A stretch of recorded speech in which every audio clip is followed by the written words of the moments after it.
We all know that Advent is a time of preparation for Christmas. Why then, on the first Sunday of Advent, do we have this rather somber gospel about the second coming?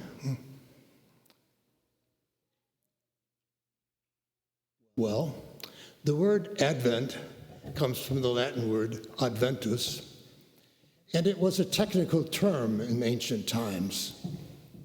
It represented the coming, the solemn coming of an emperor to his communities.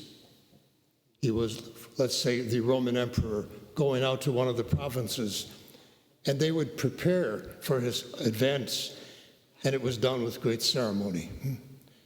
Or welcoming back a victor, a general who had won a great victory and who was being acclaimed. I was thinking about what do we have in our society similar to that? Well, for one thing, if a city or a town has a sports team that wins the pennant or whatever in their particular kind of athletic endeavor, they're welcomed back to their town when they win the final victory. So the World Series or the whatever it would be.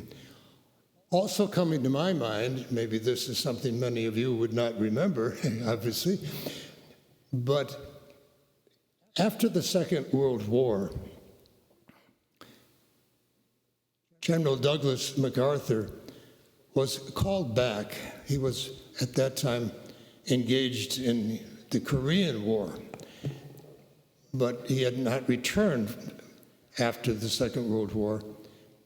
And President Truman and he had a disagreement about the kind of policy they would exist. So MacArthur was ready to go to war with China, and Truman said, no, no, no. And when he resisted, he was called back to this country. And that was really the end of his military career. But because of all that he had done during the Second World War, and the wonderful job he did in Japan afterwards, he was welcomed back to this country in something that was really extraordinary.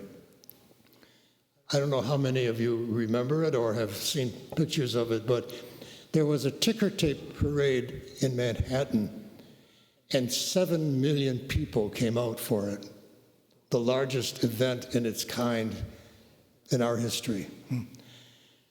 And then he gave an address to the Congress. So it was a high point. Now, my point is that's the image that maybe we should have when we think about the Advent, the coming in glory.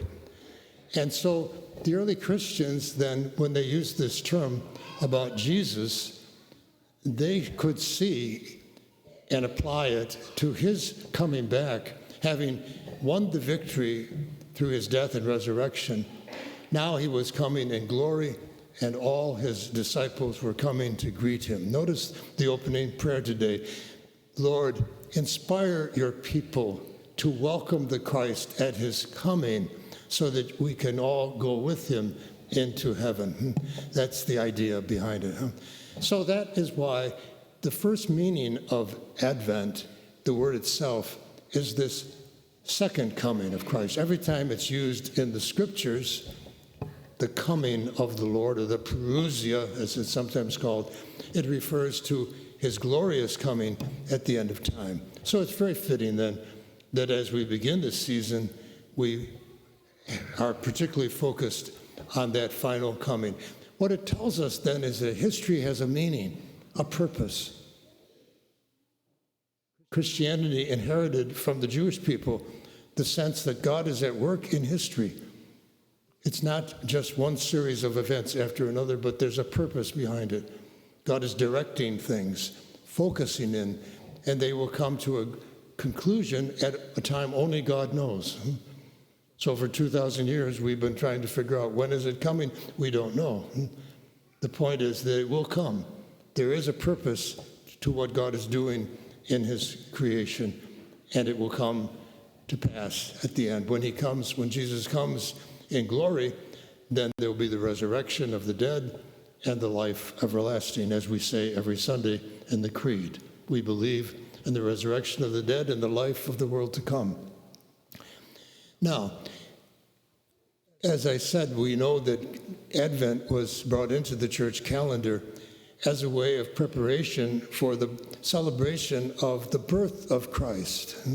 And we're all very aware of that. So that's the secondary meaning of Advent, which becomes very quickly for us its primary meaning, because that's more immediate to us.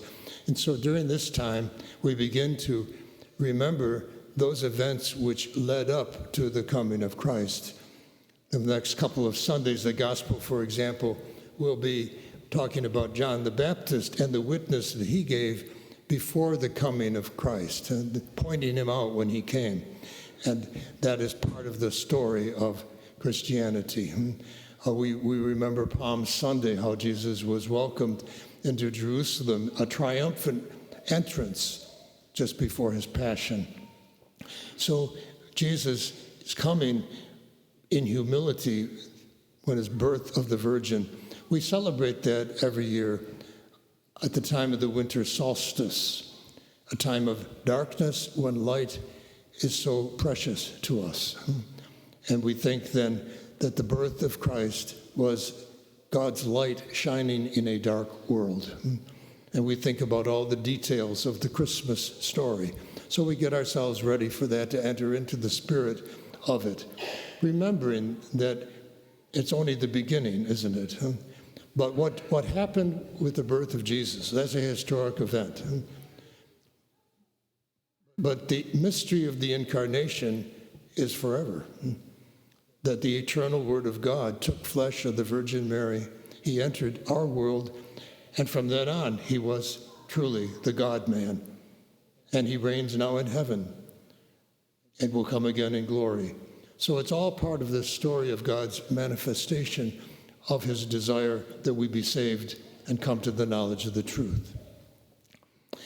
Now, those are the two comings at the beginning and the end of the Christian experience. The coming of Christ in the beginning, in Bethlehem, and then the final coming at the end of time. And we live between those two comings. Our life as Christians is based on the past and looks forward to the future. But St. Bernard of Clairvaux, in a beautiful homily once, said, there's a third coming. Oh, I thought there were only two. And he said, oh no, there are three, and the Bible teaches us about them. So that's where I'm going to conclude my homily today, because that's almost the practical part of it. That's where we can actually get a hold of the meaning of coming. For example, Jesus taught that when he comes again at the end of time, yes, he will be in glory, but he comes many times before that. He and the Father have promised that they will not leave us as orphans once he has returned to the Father, but rather, if we believe in him and open our hearts to him, he will come and make his presence known to us.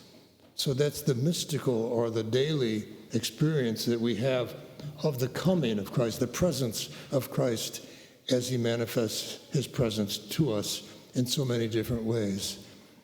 And there's a beautiful passage at the beginning, it's the beginning of chapter 14, which in turn is the beginning of a long, beautiful narration that Jesus gave us on the night before he died. You may remember how it begins. Do not be discouraged. Have faith in God and have faith in me.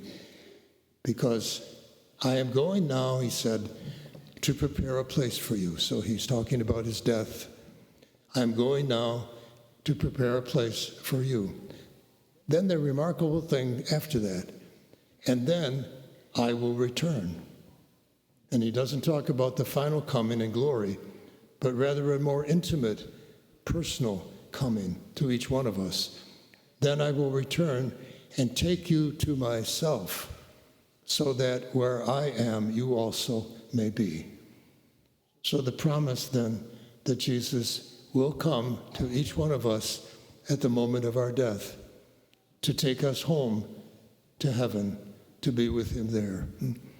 So that beautiful promise is again part of the Advent mystery, isn't it?